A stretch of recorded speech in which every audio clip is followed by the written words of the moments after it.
نبداو على بركه الله في تحضير هاد الحلوه ديالنا ديال ريشبوند.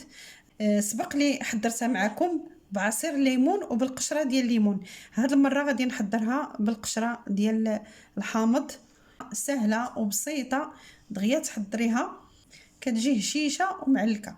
هاد الحلوه اللي كيموت عليها كلشي كتعجب الصغار والكبار. انا بدوري كنفضلها، كنعتبرها احسن حلوه عندي. على بركه الله نبداو في تحضير هاد الحلوه ديالنا. اول شيء غادي نبداو بالبيض.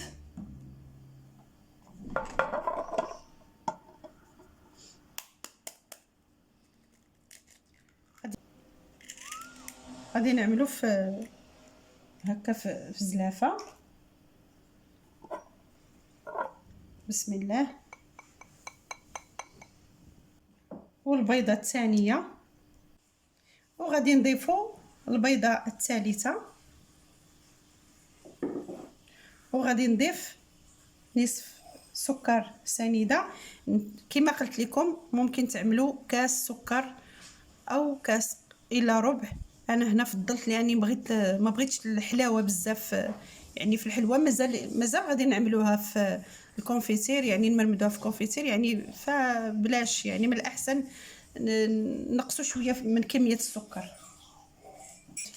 دابا غادي نخلطوا هاد البيض مع السنيده مزيان، مع سكر سنيده، يعني غنخلطوا غير بيدينا. حلاوه الحلوه انها تخلط باليد. شكون متفق معايا؟ خليها ليا في التعليقات.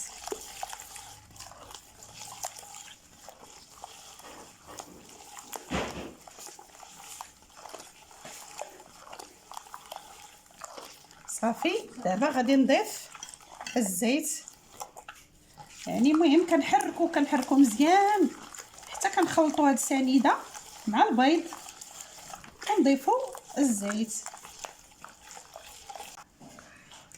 صافي. من بعد ما حركت البيض مزيان غادي نضيف سكر فانيلا، وغادي نضيف الزيت.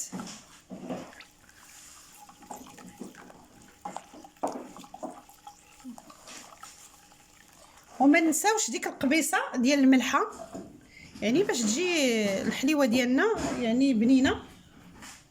قريصه الملحه، طريطيقه ديال الملحه، او خريصه او طريطيقه، المهم كل شنو تيقول. هنا كما كتشوفوا حكيت ديك قشره الليمون حامض. صافي. دابا غادي نخلط هذاك الحامض مع المقادير. صافي. دابا غادي نضيفوا الدقيق. كما قلت لكم الدقيق غادي نشوفوا على حسب الخليط. هنا الحلوه ديالنا ما خصهاش تجي قاصحه، تجي شويه مرخوفه.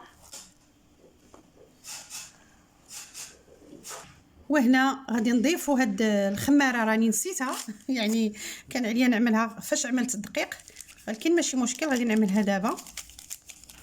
المهم تنعملوا واحد خماره من وزن 8 غرام.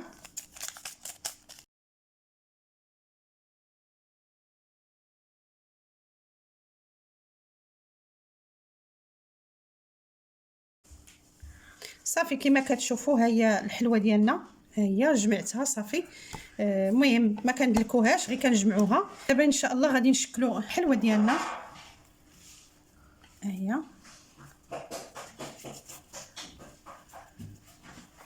غادي نبدا نعملها كويرات. انا هنا عملتها صغيره، وانتم لكم الاختيار، بغيتو تكبروها كبروها، بغيتو تصغروها صغروها. صافي. غادي نبقاو على هذا الشكل هكا حتى كنكمل كاع العجين اللي عندي، وكنطيبوها في الفران. صافي. تنبقى مستمره على هذا الشكل حتى كنكمل كاع العجين اللي عندي، ونتلاقاو باش نشوفوا الشكل النهائي. يعني من بعد ما كنسالي كنستفها في اللاطه.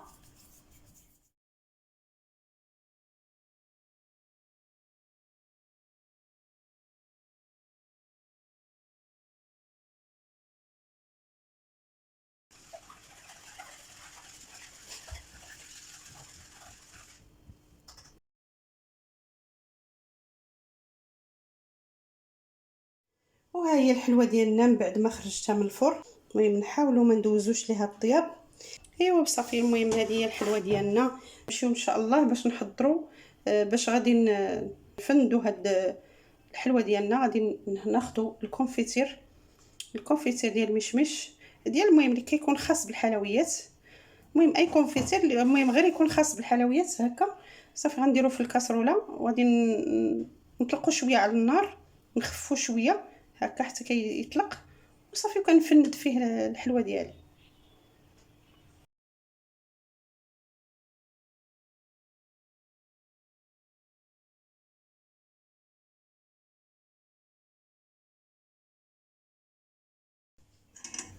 المهم كما كتشوفوا هنا عملت المربى في الكاسروله.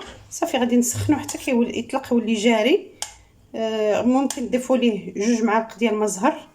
انا ما غاديش نضيف ليه، انا ما غاديش نعمل ليه لا ما زهر لا والو. غادي نخليه حتى كيطلق ويولي جاري. غادي نفند فيه الحلوه ديالي. كما كتشوفوا ها هو المربى ديالنا من بعد ما طلق.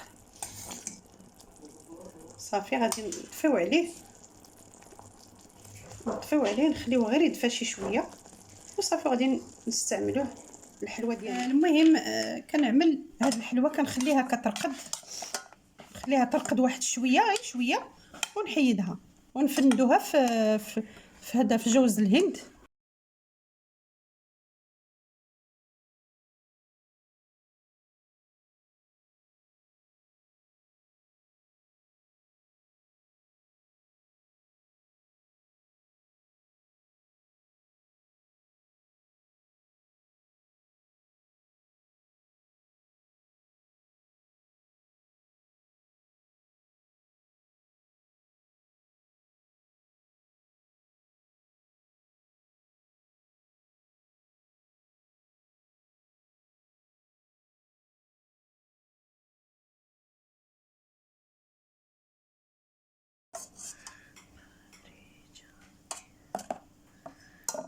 صافي تنبقى مستمره هكا.